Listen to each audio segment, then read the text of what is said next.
조건 제어 반복 while. 우리가 지금 반복에 대해서 배우고 있는데 for에 대해서 배우셨죠?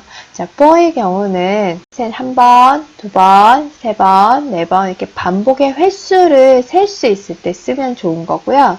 자, 우리가 반복을 다 셀 수 없고, 이게 아니면 이제 끝나는 거야.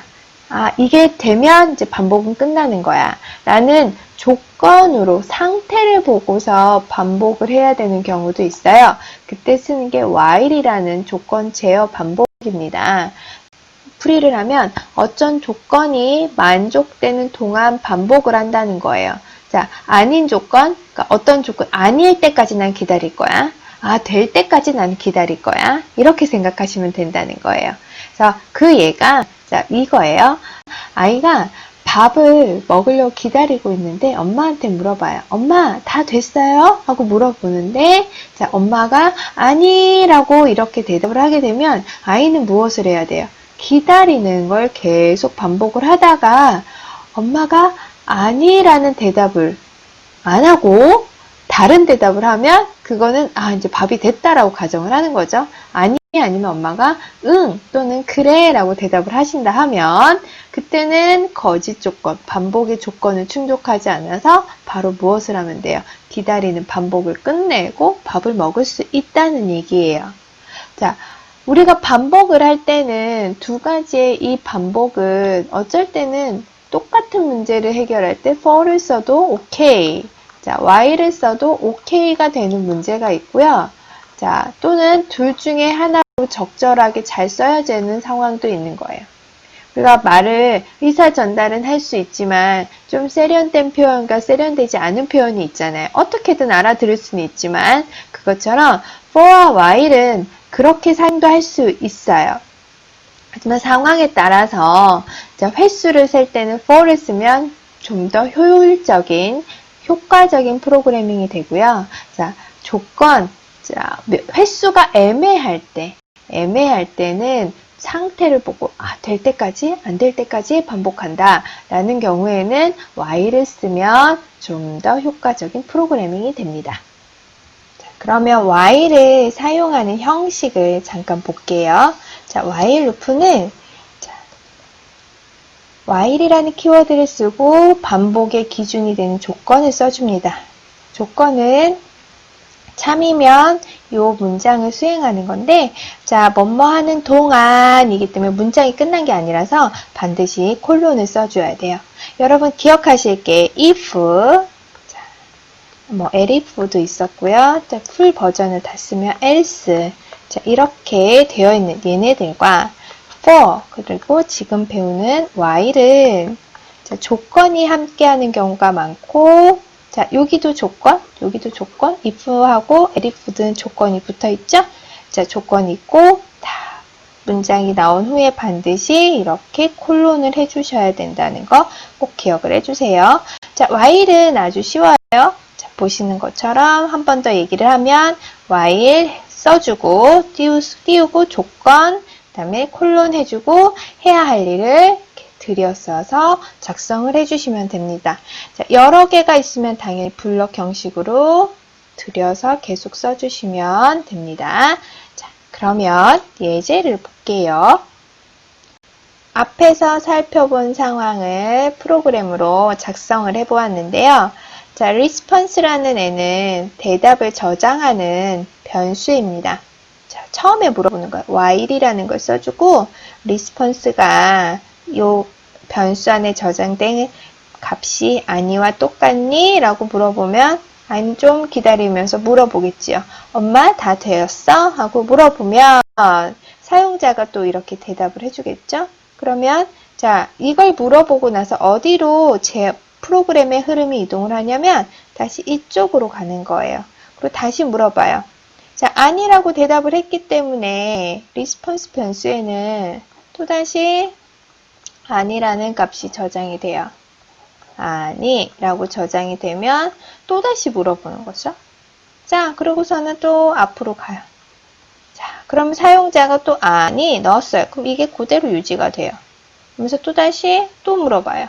그러면 이렇게 물어봤을 때 그래 라고 대답을 해주면 자, 여기 값이 덮어 써지죠. 그래 라고 덮어 써지면서 자, 비교해 봤더니 아니가 아니죠. 그러면 요 안으로 들어오지 않고 바로 반복이 끝나면서 먹자라는 것이 출력이 됩니다.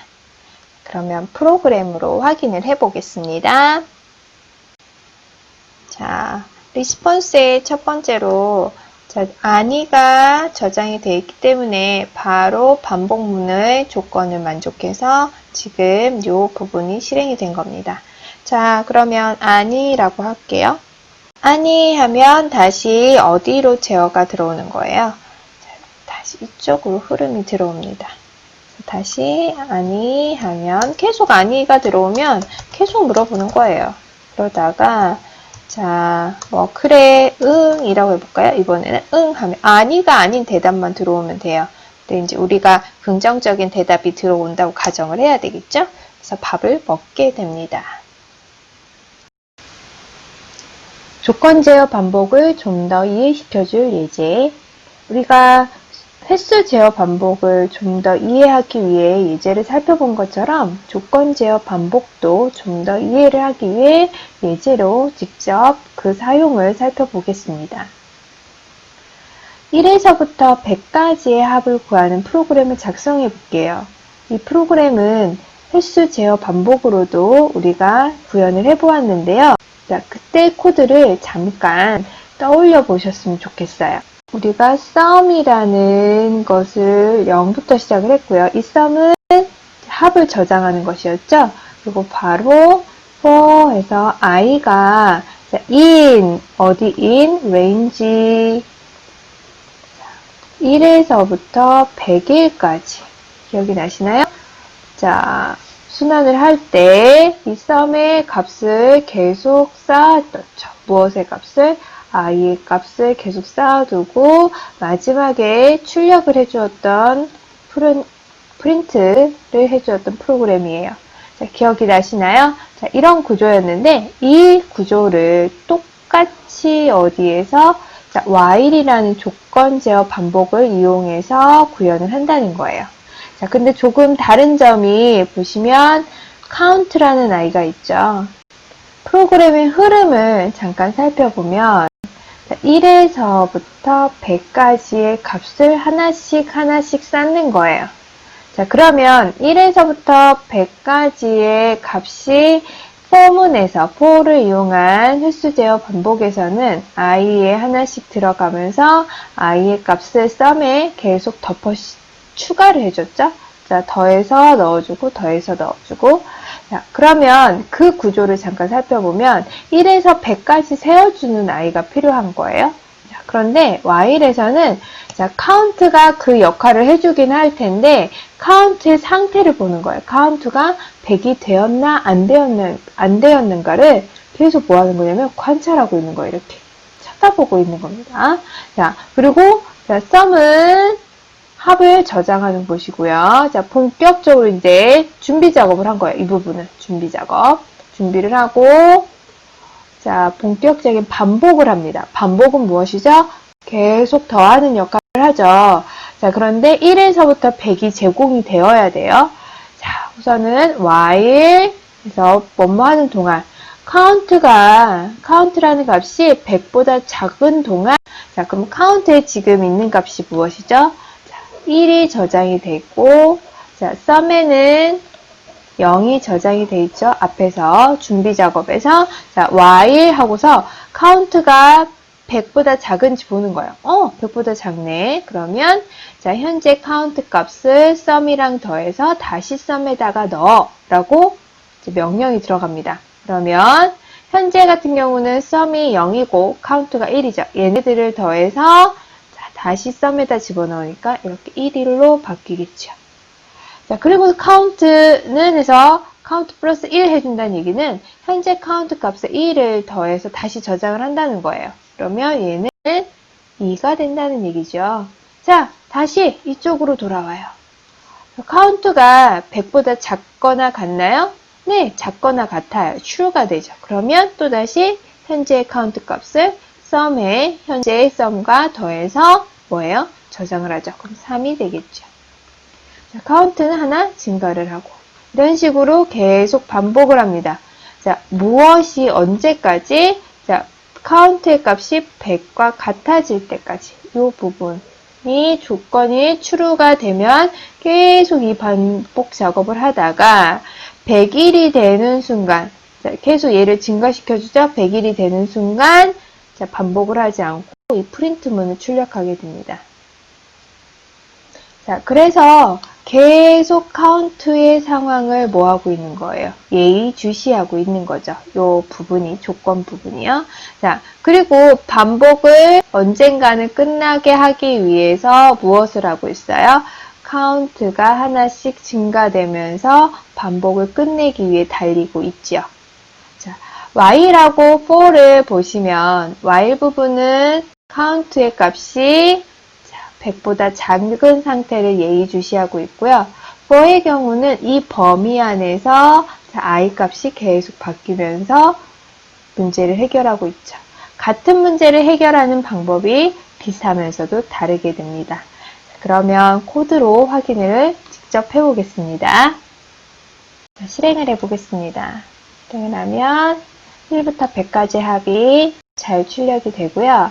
자, 여러분, 이 부분을 또 우리가 바꿀 수가 있어요. 이 부분을 조금 코드를 줄이면 어떻게 됩니까? 이 부분은 sum 해서 이렇게 작성을 하셔도 되고요. 이렇게 작성을 해주시면 됩니다. 그 다음에는 로그인 프로그램을 작성해 보겠습니다. 자, 로그인 프로그램은 사용자로부터 암호를 입력받고 프로그램에 암호가 맞는지를 체크하는 거죠.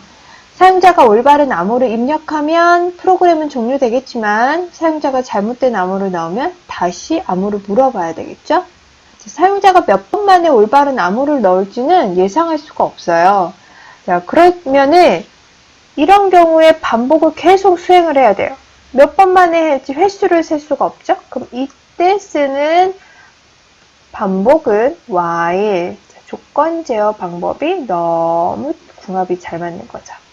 자, 코드를 잠깐 먼저 보면 패스워드에 빈 문자를 우선 넣습니다. 자, 처음부터 그냥 틀렸다고 본 상황에서 자, 얘가 암호예요. 자, 이 암호가 맞지 않으면 당연히 같지 않으면 무엇하래요? 반복을 수행하라는 거죠. 자, 이 암호가 아니면 틀린 거니까 다시 물어봐야 되겠죠? 자, 물어보는 것을 내가 반복해야 될 게 무엇인지를 정확하게 파악하고 계셔야 돼요. 자, 물어보는 것을 계속 수행하게 됩니다. 그러다가 자, 정말로 Python is fun이라는 이 문장을 패스워드를 넣게 되면 로그인이 성공하는 거겠죠. 이 반복에 들어오지 않겠죠. 조건 제어 반복을 너무 알맞게 잘 쓴 좋은 예제입니다. 자, 코드를 살펴본 바와 같이 입력을 했고요. 자, 실행을 하면 어떤 암호를 넣는 거예요. 자, 파이썬이라고 한글로 해볼까요? 썬 하면 암호가 틀렸어요. 자, 또는 1, 2, 3, 4, 5, 6, 7, 8 넣어도 암호가 틀리면 계속 물어보는 거예요. 빈칸을 넣어도 물어보고 그러다가 정말로 Python is fun이라는 패스워드를 넣어주면 로그인이 성공하는 것입니다.